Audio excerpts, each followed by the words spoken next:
How to overcome sadness. Sadness is very interesting. What exactly is sadness? Who is feeling sad? And the answer is that within each and every one of us, we have an ego. And the ego loves to feel higher and hates to feel lower. So imagine a little child and you say to the child, wow, you're so amazing. You pick up his self-esteem. He feels better about himself. Imagine you say to the child, wow, you're such a bad kid. You crush him. And the same thing is when we can feel good about ourselves. That's what everybody is looking for. They're looking for a positive self-image. And there are three things you have to know about not feeling sad. The first is you can't fool yourself. You can fool someone else, but you can't fool yourself. You will feel good from doing good. It's just that simple. The second thing is there are factors that are really psychological that make us sad, and that is to have actually a big ego. Because if you have a big ego, what happens is, or let's call it not a big ego, if you have arrogance, you now have the expectation that you deserve. And because you deserve, it's like a spoiled child. They're never happy. Why? Because they deserve everything. So whatever they get, I'll give you an example. For example, let's say you work for me and I pay you $1,000. So it doesn't really give you a big ego because you worked for it. So the point is that your expectation, let's say, I don't know, you work for me and I say, wow, you did a great job. I'm going to give you $5,000. So that will lift you up. That makes you higher. So higher is kind of gives you a boost, and lower makes you shameful, makes you sad. So this is the most critical thing in the world to know, that there are two factors that can hurt our joy. And one is what we do to ourselves, and the other is what others may do to us. What do we do to ourselves is that ironically, that if you kind of pick up an arrogance, like I'm great, so you'll never be happy because you always whatever you get, you deserve it. Not only that, when you get more, you think I deserve more. So it's like a vicious cycle. And that's why studies show money does not buy happiness. You have billionaires that are depressed. People commit suicide.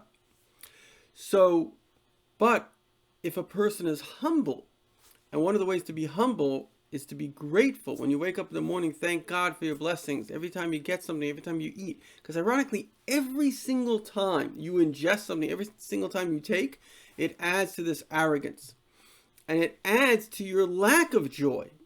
For example, when you're hungry, somebody says, here's food. You're like happy, but for how long? As you eat, it like builds the ego. Look at me, I'm able to feed myself. It's subconscious, but it's real. But if you say thank you to God for every bite, so then it actually is like, it brings humility, and then you feel, wow, I have so much. You see people from other countries, they come to America, they're so grateful just to have a job, just to have a house. When you have Americans, they're here, they're very ungrateful. Why? Because one person is exciting, the other person, they take it for granted. And the last but not least is you have many people that unfortunately are miserable, usually because of other people that were jealous of them and gave them shame. So many people, they're basically shame throwers. Their mind literally sees, I was unfortunately in this position for a little bit, but their mind literally sees the bad in everyone. Now, every single person has some good and some bad, but their mind focuses on the bad, and it says to them, oh, you got to do something about this. They become like a vigilante. And they go around telling people, oh, you did this wrong, you did that wrong. And the reason for that is because they are feeling this tremendous sense of shame. And trust me, I've been there, and it's the worst feeling in the world. And so therefore, the mind is really getting them to shame others. But if the other person takes it serious, and for example, anti-Semitism, all it really is about trying to shame the Jews. Oh, don't be so proud of yourself. Be miserable like we are. And the Jews never took it serious because, well, as long as you see the other person as having the problem is if you don't realize that the person shaming you has a problem, then you believe that what he's saying is true. And if you believe that it's true, then you take that and it lowers you. And I just want to conclude with one final, and this is the most important way to be joyous, because ultimately there's a problem in just having kind of that, if you want to call it good self-esteem, because you can start saying to yourself, okay, whatever I want, I deserve. So therefore you have to split yourself. You have to say, I am a composite of a body and a soul, which is true. My soul, which is God and the God in me, I'm ready to do anything for. You have to be arrogant about that, because that part is the unbelievably good part. My body, which is my tendencies, my desires, my fears, I despise it. I think it's just a rotten piece of flesh.